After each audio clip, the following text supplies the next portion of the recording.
dosa kompromi dengan iblis itu sendiri.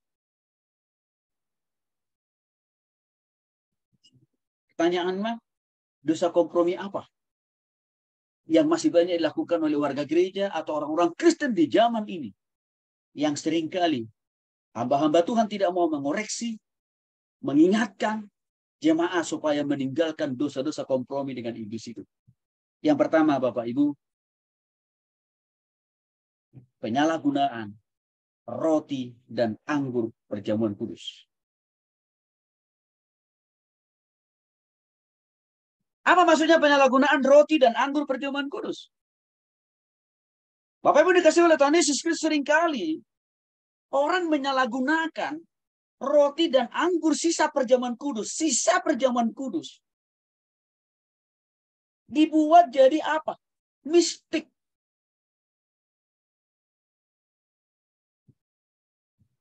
Dibuat jadi jimat.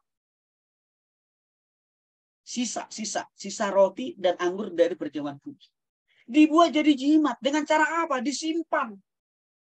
Lalu dibawa pulang ke rumah. Tujuannya apa? Supaya nanti di rumah bisa diminum kembali atau bisa dimakan kembali.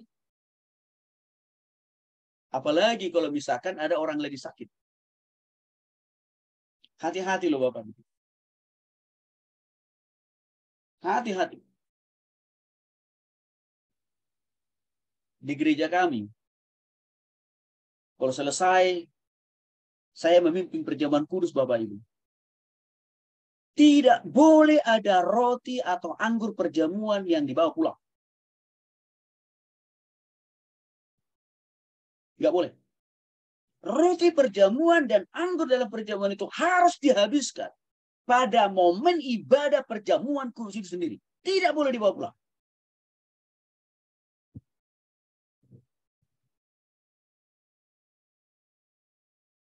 Karena kalau itu dibawa pulang, ada potensi untuk jemaat menyalahgunakan. Di mana menjadikan roti dan anggur itu menjadi jimat, Bapak Ibu. Yang manjur, efektif, menyembuhkan orang yang sakit. Hati-hati. Kita baca dulu ayatnya. Tolong Bapak Ibu siapkan dulu Alkitabnya ya. Karena ini penting.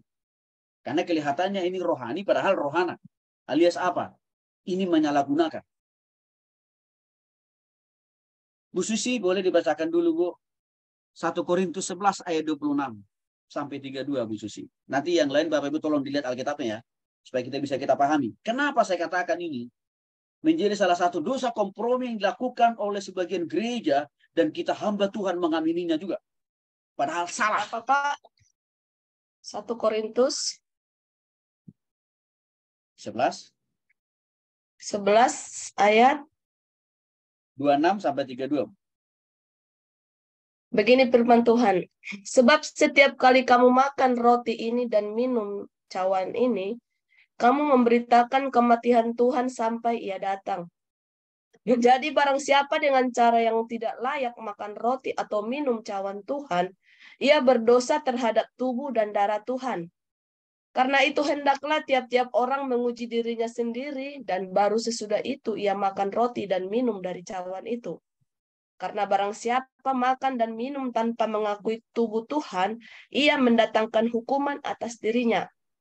Sebab itu, banyak di antara kamu yang lemah dan sakit, dan tidak sedikit yang meninggal. Kalau kita menguji diri kita sendiri, hukuman tidak menimpa kita. Tetapi kalau kita menerima hukuman dari Tuhan, kita dididik supaya kita tidak akan dihukum bersama-sama dengan dunia. Baik, terima kasih. Mari kita perhatikan Bapak Ibu, mulai dari ayat 26. Setiap kali kamu makan roti ini dan minum cawan ini, ada syaratnya Bapak Ibu. Apa? Kamu memberitakan kematian Tuhan sampai ia datang.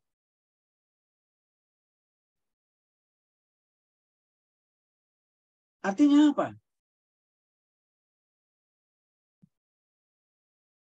Itu makanya kalau waktu kita memimpin perjamuan kudus Bapak Ibu. Ini teman-teman para pendeta pasti masih ingat saya kira. Kita harus tegaskan, kita harus jelaskan kepada umat atau kepada jemaat. Apakah mereka sudah sungguh-sungguh bertobat dan yakin Yesus mati dan bangkit untuk mengampuni dosa dan kesalahan mereka? Itu kan syarat itu.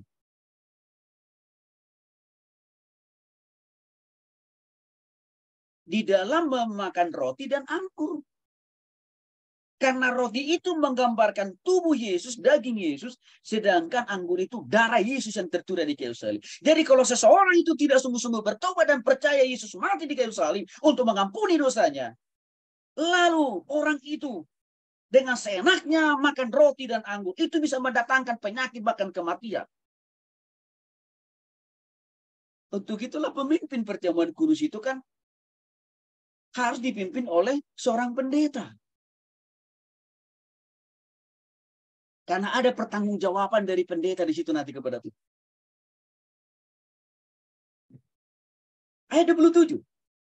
Jadi barang siapa dengan cara yang tidak layak makan roti dan minum. Artinya apa? Kalau orang itu belum sungguh-sungguh bertobat tidak namanya Yesus. Tidak sungguh-sungguh percaya kepada Yesus. Lalu langsung kita kasih begitu aja. Roti dan anggur itu bisa menjadi sumber masalah bagi orang bersangkutan.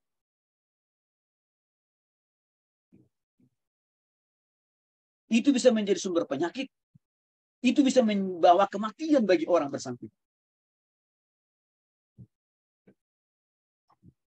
Maka ayat 29. Karena barang siapa makan dan minum tanpa mengakui tubuh Tuhan, ia mendatangkan hukuman atas dirinya sendiri. Jadi kalau orang tidak sungguh-sungguh bertobat dan percaya Yesus mati dan bangkit untuk mengampuni dosanya, lalu seenaknya dia makan roti dan anggur itu, menjadi hukuman itu bagi orang bersangkutan. Itu makanya kenapa seringkali ada kasus orang yang sakit tanpa dibimbing untuk bertobat kepada Yesus. Ya, lalu saudaranya bawa sisa roti dan anggur perjamuan dari gereja, lalu dikasih sama orang sakit ini. Apa yang terjadi? Sakitnya bertambah parah. Bahkan ujungnya apa? Kematian menghampiri.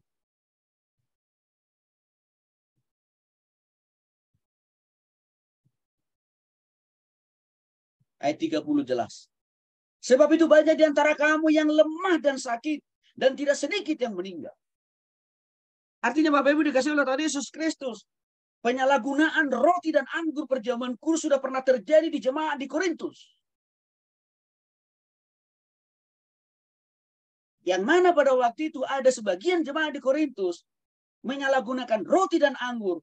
Di dalam perjamuan kudus itu, mereka bawa pulang. Lalu mereka bagikan kepada sanak famili saudara mereka yang belum tentu sudah sungguh-sungguh bertobat terhadap Yesus. Apa yang terjadi? Beberapa orang dikatakan di sini. Banyak pula nih, ayat 30. Banyak di antara kamu, kata Paulus. Lemah. Bahkan sakit serta meninggal. Karena menyalahgunakan roti dan anggur perjamuan.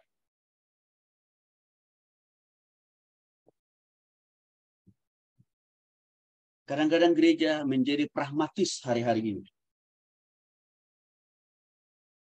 Bahkan ada orang, Bapak Ibu, memperjualbelikan roti dan anggur itu dengan sebebas-bebasnya di toko-toko buku rohani Kristen. Dan orang bisa bebas sebebas-bebasnya membeli itu lalu langsung memakannya tanpa dibimbing, dipimpin oleh seorang hamba Tuhan. Bahaya.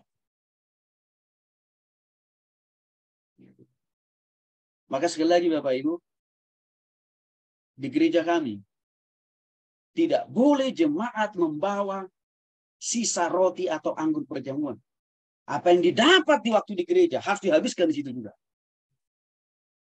Bahkan Bapak Ibu, kadang-kadang misalkan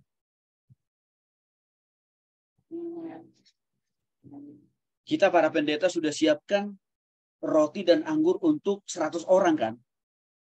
Tapi tiba-tiba misalkan yang datang itu hanya cuma 90 orang. Sisa 10 kan. Boleh nggak itu? Dibawa oleh pendetanya pulang. Nggak boleh juga. Lalu nanti dimakan di rumah. Nggak boleh.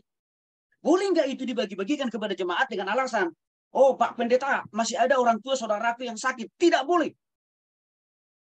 Hati-hati dengan peringatan Rasul Paulus jemaat di Korintus dalam 1 Korintus 11 ayat 12 sampai 32. Lalu kalau benar, lalu sisanya bisa diapakan? Pendeta. Tadi kan ada 10 yang sisa kan Bapak Ibu, karena nggak datang jemaat. 10 yang sisa tadi. Selesai ibadah perjamuan kudus itu. Setelah dibagikan kepada jemaat. Kalau masih ada yang sisa 10 misalkan. Pendeta harus menghabiskan roti dan anggur itu. Di tempat yang sama. Yaitu masih dalam posisi ibadah perjamuan kudus. Jadi pendeta juga tidak boleh bawa ke rumah lalu dibagi-bagikan kepada tetangga kiri kanan atau orang tua, sanak famili, saudara yang tidak ikut perjamuan kudus di gereja. Tidak boleh. Itu makanya Bapak Ibu. Kalau ada orang yang sakit, kan gitu. Kan harus pendeta juga yang memimpin perjamuan kudus itu di rumah. Kan misalkan orang itu nggak bisa datang ke gereja kan. Makanya pendetanya juga yang harus dihadirkan kan. Nggak boleh. Suami istri yang sakit itu memimpin perjamuan kepada saudaranya yang sedang sekarat dan sakit di tempat itu. Nggak boleh. Harus pendeta juga yang melakukan itu. Karena ada pertanggungjawaban imam ya. Yang akan dituntut oleh Tuhan daripada sang pendeta. Di mana pendeta harus menuntun orang itu bertobat pada Kristus. Ini salah satu bentuk dosa kompromi yang seringkali tidak disadari oleh hamba Tuhan, oleh gereja yang terjadi pada saat ini. Paulus mengingatkan kepada kita melalui jemaat di Korintus, sudah ada banyak orang yang sakit, bahkan ada yang mati, Bapak. Dosa kompromi yang kedua, penyalahgunaan air atau minyak obat atau minyak urap. Saya tidak ada tendensi untuk mendiskreditkan salah satu gereja atau denominasi. No, saya tidak punya urusan dengan denominasi itu. Saya urusannya hanya menyatakan kebenaran firman Tuhan. Penyalahgunaan air atau minyak obat, bisa juga minyak urapan. Bapak Ibu dikasih oleh Tuhan Yesus Kristus, air atau minyak obat, ini kan biasanya bisa diminum. Bisa dioleskan ke tubuh seseorang yang sedang sakit. Atau dimandikan terhadap seseorang yang sakit. Nah, persoalannya Bapak Ibu, salah satu contohnya, penyalahgunaan minyak urapan. Seringkali dipahami, dijadikan minyak urapan itu menjadi jimat loh Bapak Ibu. Bahkan kuasa minyak urapan itu lebih tinggi dari Tuhan. Ini sudah terjadi di tengah-tengah kehidupan kekristenan kita hari-hari. Ya saya kira Bapak Ibu tahulah itu.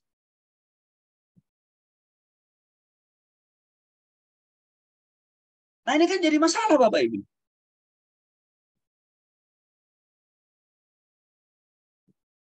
Mengapa? Yakobus pasal 5 ayat 14 sampai dengan ayat 15. Di mana ayat ini menjadi dasar Alkitabiah. Bagaimana cara mempergunakan minyak, termasuk minyak urapan. Yakobus pasal 5 ayat 14 sampai 15 dikatakan di sana Bapak Ibu dikasih oleh Tuhan Yesus Kristus. Kalau ada seseorang di antara kamu yang sakit, baiklah ia memanggil para penatua. Siapa ini penatua ini? Hamba Tuhan pendeta. Supaya mereka mendoakan dia serta mengolesnya dengan minyak dalam nama Tuhan. Dan doa yang lahir dari iman akan menyelamatkan orang sakit itu. Dan Tuhan akan membangunkan dia. Dan jika ia telah berbuat dosa, maka dosa itu akan diampuni. Bapak Ibu dikasih oleh Tuhan Yesus Kristus. Yakobus pasal 5 ayat 14 sampai 16 sangat jelas. Tuntas Lukas mengatakan. Air atau minyak atau obat minyak urapan. Itu hanya alat. Hanya instrumen Bapak Ibu.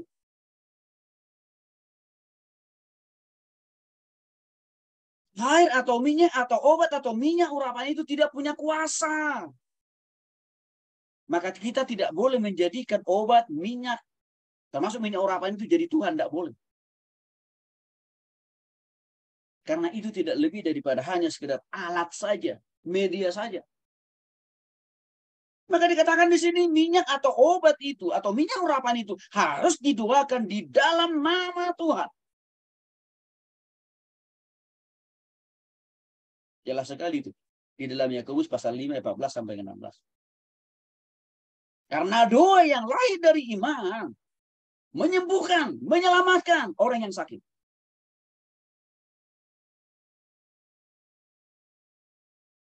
Bahkan bisa memulihkan orang itu kembali dari sakit penyakit.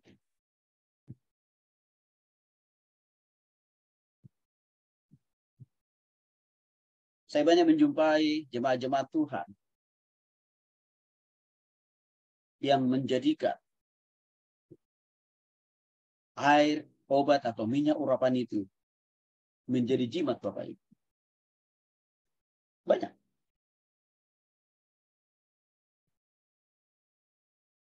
Banyak sekali. Supaya usahanya, tokonya, bisnisnya diberkati. Lalu semua dinding kiri kanan muka belakang, termasuk pagarnya, diolesi dengan minyak.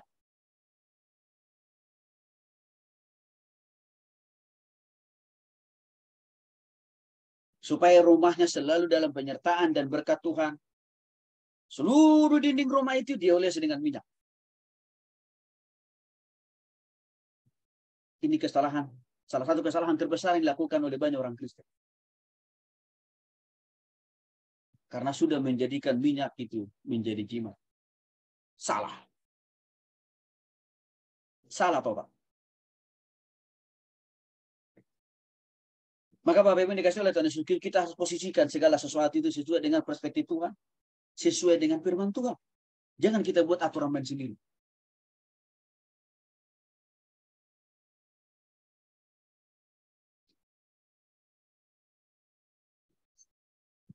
Bapak Ibu dikasih oleh Tuhan Yesus Kristus, maka saya sangat senang firman Tuhan berkata,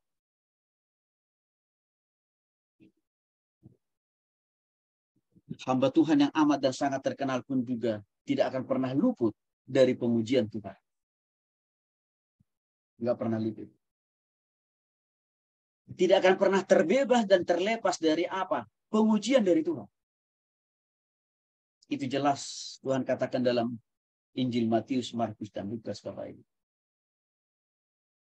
Maka waktu saya ditanya, bagaimana pendapat Pak Tony? Ada hamba Tuhan si A, si B, si C, yang punya spesialisasi jual ya minyak urapan, dan minyak urapannya lebih sakti daripada Tuhan. Saya bilang, kita kembali ke Alkitab.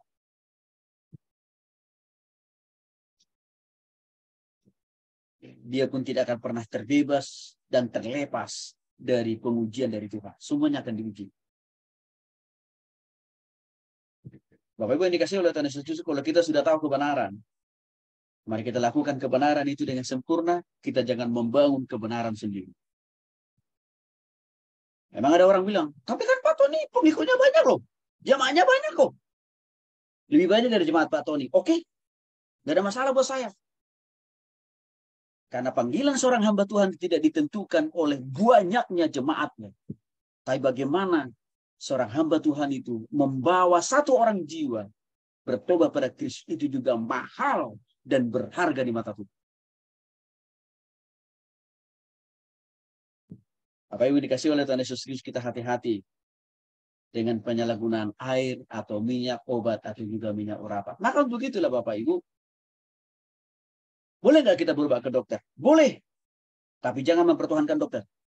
Boleh nggak kita mengkonsumsi obat A, B, dan C? Boleh. Ya, tapi jangan mempertuhankan itu obat.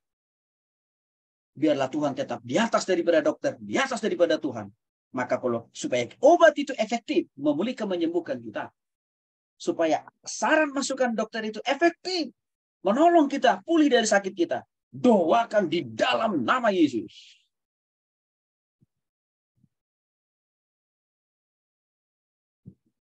Bapak Ibu yang dikasih oleh Tuhan Yesus, kita harus hindari hal-hal yang begini. Dan tolong Bapak Ibu sampaikan kepada jemaat-jemaat supaya jangan mengulangi dosa yang sama. Dosa kompromi apa lagi? Yang masih sering dilakukan oleh orang Kristen di zaman ini. Jarang sekali kita mendengar dan menemukan khotbah pengajaran tentang apa? Bahayanya di dalam mempercayai okultisme. Jarang disinggung ini di dalam khotbah. Apakah di dalam khotbah mingguan, bulanan, tahunan. Jarang sekali dikhotbahkan. Pertanyaannya, kenapa begitu jarang hamba Tuhan mengkhotbahkan masalah ini? Karena kadang-kadang hamba Tuhan berpikir, pasti jemaat saya ini sudah clear and clean dari namanya okultisme. Belum tentu loh Bapak Ibu. Mereka udah tahu lah itu dosa. Iya, mereka tahu itu dosa. Tapi masih banyak juga kadang-kadang jemaat masih hidup dalam dosa itu. Ada faktor lain yang saya lihat kenapa sangat begitu jarang dan minim dikhotbahkan, diajarkan tentang bahayanya okultisme. Karena pemimpin rohaninya bisa juga pendetanya memang sedang terlibat di dalam dunia okultisme. Maka dia tidak punya daya, dia tidak punya kuasa melawan iblis karena dia sendiri juga masih hidup di dalam kekuasaan daripada simbolis itu sendiri. Ini jadi masalah dan sekaligus jadi tantangan Bapak Ibu. Sehingga jemaat-jemaat menganggap nggak apa-apalah. Hari Senin tetapkan kan kita puji Tuhan, haleluya, beribadah di gereja. Hari Minggu, hari Senin sampai dengan Sabtu kita hidup dengan simbolis atau si iblis. Ini menjadi budaya ya yang dianggap tidak dosa. Karena tidak pernah dijelaskan apa kata firman Tuhan tentang kebiasaan berhubungan dengan okultisme. Bapak Ibu dikasih oleh Tuhan Yesus Kristus, pengajaran atau khotbah yang berhubungan dengan okultisme memang punya visi dan punya misi menelanjangi, mempersempit ruang gerak daripada si iblis, bahkan menghancurkan Bapak Ibu.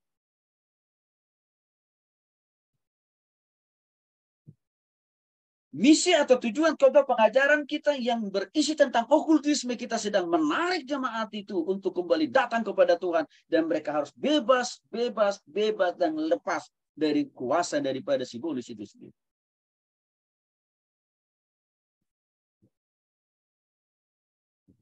Maka ini penting untuk kita sampaikan, kita ajarkan Bapak Ibu di dalam pelayanan kita.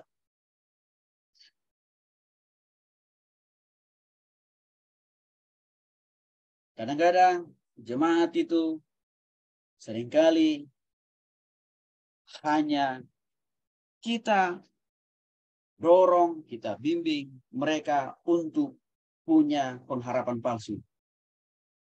Di mana kita atau hamba-hamba Tuhan lebih cenderung mengajarkan paham teologi kemakmuran. Apa itu teologi kemakmuran?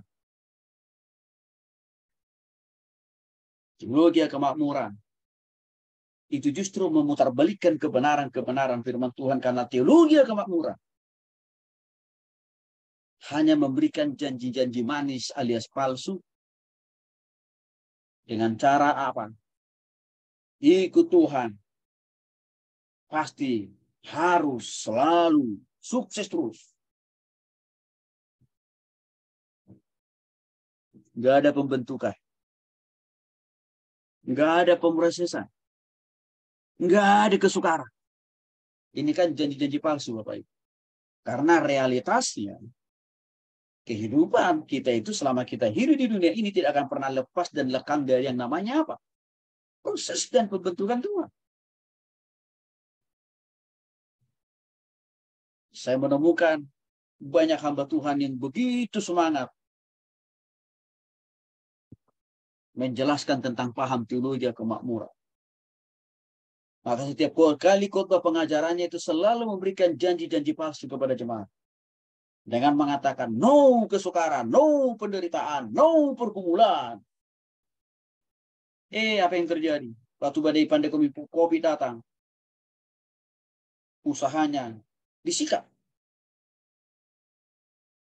Bahkan anggota keluarganya meninggal oleh karena COVID. Dia sendiri juga terpapar oleh COVID. Sejak peristiwa itu Bapak Ibu, orang ini bertobat total. Sehingga sejak saat itu, dia mulai mengevaluasi paham teologi kemakmurannya. Sehingga sejak saat itu juga, khotbahnya berubah. Tidak lagi seperti dulu janji-janji manis, tidak ada penderitaan, tidak ada pergumulan, itu sudah lepas. Itu sudah dilupakan dia. Mulai dia mengajarkan prinsip firman Tuhan dengan benar.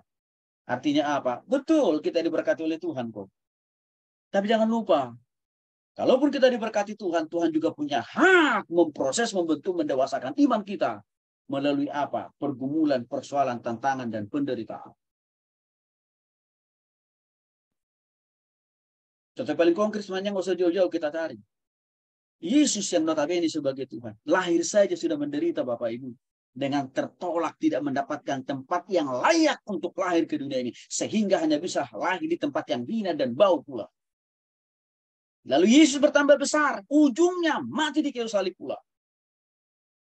Itu kan menjelaskan, paham, pengajaran, khotbah, kehidupan Yesus, bukan teologi kemakmuran. Walaupun ending kehidupan Yesus kan kemuliaan. 2 Timotius 4 ayat 4 mengatakan mereka akan memalingkan telinganya dari kebenaran dan membukanya bagi dongeng.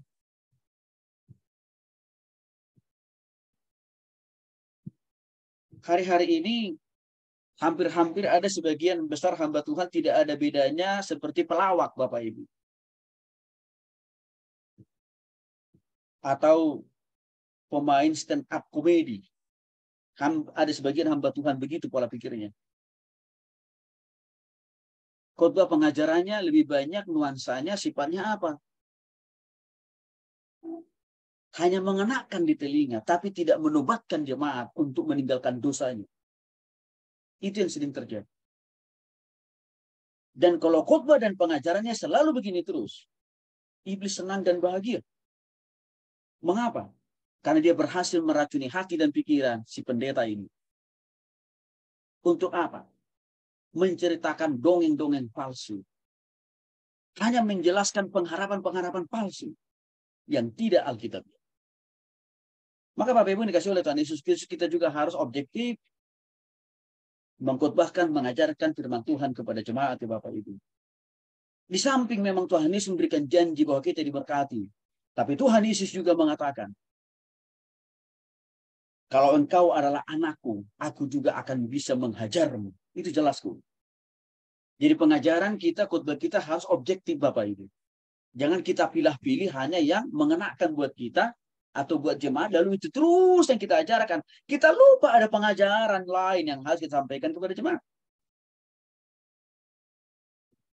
Paham teologi kemakmuran telah banyak membuat orang-orang Kristen di masa-masa mereka menghadapi penderitaan, kesukaran itu apa? Murtad dari Tuhan. Karena kenapa? Waktu mereka menghadapi realitas masalah, persoalan, dan pergumulan, mereka tidak siap. Mengapa? Karena hamba Tuhannya di awalnya memberikan janji-janji palsu. Maka saya berharap Bapak Ibu, jangan kita menjadi anak Tuhan, jangan kita menjadi hamba Tuhan yang memberikan janji-janji palsu. Tapi mari kita berikan janji-janji ya, yang objektif, yang benar, yang dari Tuhan. Supaya jemaat kita itu bertumbuh ya, sehat secara rohani dan jasmani. Dosa-dosa kompromi yang lain yang sering jadi kali kita biarkan dilakukan dan dihidupi, dipercayai oleh jemaat-jemaat Tuhan, yaitu apa? Jarang berkhotbah tentang bahaya horoskop dan bagaimana menjauhi. Banyak anak muda, bahkan orang-orang dewasa, suami, istri, begitu bahagianya, senang membaca, bahkan mengimani pula ramalan-ramalan dari berbagai jenis-jenis bintang horoskop. Contohnya apa? Virgo, Libra, Taurus. Semuanya ini kan memberikan janji-janji palsu, Bapak. Semuanya ini kan memberikan pengharapan-pengharapan palsu. Dan banyak orang Kristen tidak menyadari bahwa mereka sedang terikat dengan kuasa simbolis atau si iblis. Waktu mereka membaca, mengimani, mempercayai semua informasi atau penjelasan dari berbagai ramalan bintang Virgo, Libra, Taurus, dan lain sebagainya tadi, Bapak. Mereka tidak lebih percaya total kepada Tuhan, tapi lebih percaya kepada ramalan bintang atau horoskop ini. Padahal Matius pasal 11 ayat 28 berkata, marilah kepadaku semua yang letih lesu dan berbeban berat. Aku memberikan kelegaan kepadamu. Tuhan memberikan jaminan dan kepastian dan kuasa buat kita. Untuk kuat. Untuk teguh. Untuk lepas dari semua beban, persoalan, pergumulan kita. Datang kepadaku. Jangan datang kepada iblis lewat membaca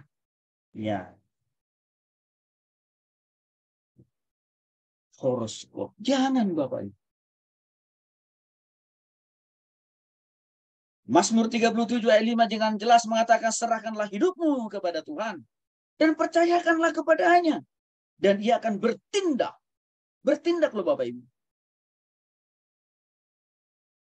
Waktu kita menyerahkan persoalan pergumulan kita kepada Tuhan, Tuhan dengan sigapnya, Tuhan dengan proaktifnya bertindak. Artinya apa? Mengambil prakarsa, mengambil alih masalah persoalan kita, atau memampukan menguatkan kita menghadapi bahkan melampaui masalah dan pergumulan itu.